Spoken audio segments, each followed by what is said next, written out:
ادا کر سکیں گے۔ غلام حسن صاحب، کیا بات ہے، ہم نے جن لوگوں کو اوپر اسمبلیوں میں بھیجتے ہیں اعلیٰ تربیت کے لوگ ہوتے ہیں، دنیا سے پڑھ کے آتے ہیں، لیکن جو عدم اعتماد میں فضا نظر آ رہی ہے، یہ اس بارے آپ کا کیا کوئی دو چار لفظ دیکھیں جی، اب یہ آپ ان کو کہہ سکتے ہیں کہ یہ اعلیٰ تعلیم یافتہ ہیں، اس میں کوئی شک نہیں ہے، لیکن ان کو آپ اعلیٰ تربیت یافتہ نہیں کہہ سکتے، ٹھیک ہے نا۔ یہ تربیت کی کمی ہے، یہ کہیں سے کوئی آ رہا ہے فالٹ، یہ پچھلے 70 سال سے آ رہا ہے، اور یہی وجہ ہے کہ اب وہ جو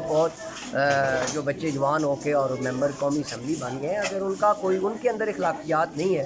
تو کوئی کمٹمنٹ نہیں ہے، تو پھر نیچے عوام میں کیسے کمٹمنٹ آئے گی، بچوں میں کیسے آئے گی؟ تو ہم بڑوں کو پہلے رول ماڈل بننا پڑے گا۔ صرف میں نے کہا نا کہ تعلیم صرف ضروری نہیں ہے، ہمارے ممبر قومی اسمبلی انگلش بھی شاید اچھی بولتے ہوں گے، اچھے اداروں سے پڑھ کے بھی آئے ہوں گے، لیکن جو کردار ہونا چاہیے، جو تربیت ہونی چاہیے، وہ شاید نہیں ہے، اس کا خمیازہ ہم بھگتیں گے۔ وہ جو آپ کے سامنے ہے کہ منڈی لگی ہوئی ہے، جیسے بھیڑ بکریوں کی منڈی لگی ہے، یہ ہمارے نیشنل اسمبلی کے لوگوں کی منڈی لگی ہے، اور ہر بندہ اپنے مفاد کی خاطر وہ جا رہا ہے، تو یہ اس طرح قومیں کم از کم نہ آگے جا سکتی ہیں، نہ یہ ترقی کر سکتی ہیں۔ غلام حسن صاحب، یہ جو وزیر اعظم، وفاقی فیڈرل منسٹر، ان کی جو گفتگو ہوتی ہے، یہ قوم کی نرسریاں ہوتی ہیں، تو اس دفعہ یہ بھی دیکھا گیا ہے کہ کچھ ان چیزوں کا فقدان نظر آیا ہے، دیکھیں جی، گفتگو اور ہو رہی ہے، معاملات دیکھیں جی، جب جس وقت بھی کوئی حالات ٹھیک نہیں ہوں گے، ٹول کام نہیں ہوں گے، اچھا بھلا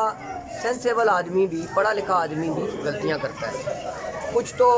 یہ سلپ آف ٹنگ ہے، وہ چاہے اپوزیشن کی طرف سے ہو، چاہے گورنمنٹ کی طرف سے ہو، چاہے ہمارے پرائم منسٹر ہوں، وزیر داخلہ ہوں، ہمارے اپوزیشن لیڈر ہوں، شہباز شریف ہوں، اور چاہے ہماری کانپیں ٹانگ رہی ہوں، یہ سارے اس پریشر کا رزلٹ ہے جو چند دن بعد سامنے آ جانا ہے، یہ اس کا میرے خیال سے تو نتیجہ ہے۔ لیکن جو بات ہے، وہ اصل بات یہ ہے کہ انسان کو کمیٹڈ ہونا چاہیے۔ ہم ایک جماعت کے ساتھ کمیٹڈ ہیں، چاہے حالات جیسے بھی ہوں، ہم اس کے ساتھ کھڑے ہیں۔ جو بھی ہمیں جس کے پاس بھی کوئی بھی عہدہ ہے، تو اس کا تقاضا یہی ہے۔ آج دیکھیں، میں ڈسٹرکٹ چیئرمین، 3 سال میں ڈسٹرکٹ چیئرمین شپ انجوائے کر رہا ہوں ایک قسم کی، حالانکہ اب لوگ یہ سمجھ رہے ہیں، میں کہہ رہا ہوں کہ میں سرو کر رہا ہوں اپنی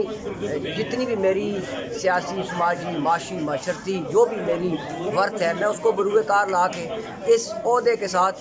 اپنی طرف سے انصاف کر رہا ہوں۔ لیکن اب ایک پارٹی نے مجھے عہدہ دیا ہوا ہے، اس میں تو کوئی شک نہیں ہے، اور اگر کوئی پارٹی اینڈ ٹائم جب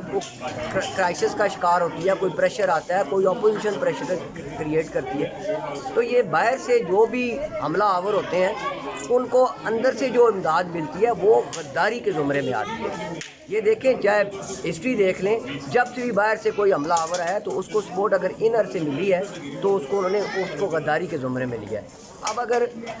اتحادی جماعتیں ہیں، وہ آج خود جماعتیں ہیں، وہ اپنا کوئی فیصلہ کرنا چاہتی ہیں، وہ حق رکھتی ہیں۔ ویسے تو 3 سال رہ کے انہوں نے مینڈیٹ لیا، وہ پی ٹی آئی کے کینڈیڈیٹ وہاں نہیں تھے۔ اگر دیکھیں تو یہ جتنی اتحادی جماعتیں ہیں، وہ کولیشن میں برسر اقتدار آئی ہیں، انہوں نے مینڈیٹ پی ٹی آئی کا بھی لیا ہوا ہے۔ وہ صرف اپنی جماعتوں کے پی ٹی آئی اپنے مینڈیٹ پہ نہیں آئے، وہ ہمارے پی ٹی آئی کے مینڈیٹ پہ بھی وہ آئے ہوئے ہیں۔ ان کو چاہیے کہ اس مینڈیٹ کے ساتھ 5 سال تک کم از کم وفاداری کریں، کم از کم 5 سال وفاداری کریں۔ لیکن اگر وہ نہیں کرتے، چلیں وہ ایز خود ایک پارٹی کے حیثیت سے وہ تو فیصلہ جو بھی کرتے ہیں کریں، لیکن جو صرف اور صرف بلے کے ٹکٹ پہ، بلے کے نشان پہ الیکشن ون کر کے آئے ہیں، ان کو کم از کم ان کے اندر اخلاقی تربیت کی کمی ہے، ان کو حیا کرنا چاہیے، ان کو پارٹی کا ساتھ دینا چاہیے۔ پھر اگر پرفارم نہیں کیا ان کی گورنمنٹ نے، اگلی دفعہ ٹکٹ نہ لیں، اپنے آزاد انڈیپینڈنٹ کینڈیڈیٹ آئیں یا کسی پارٹی کا لے لیں، پھر الیکشن جیت کے آئیں، جو مرضی کریں، یہ ان کا رائٹ ہے، لیکن کم از کم اس وقت ان کو عمران خان کا تحریک انصاف کا ساتھ دینا چاہیے، اور جو بھی وہ کر رہے ہیں وہ ٹھیک نہیں کر رہے، ان کی اخلاقی تربیت میں کہیں نہ کہیں پیچھے کوئی کمی رہ گئی۔ بہت بہت مہربانی۔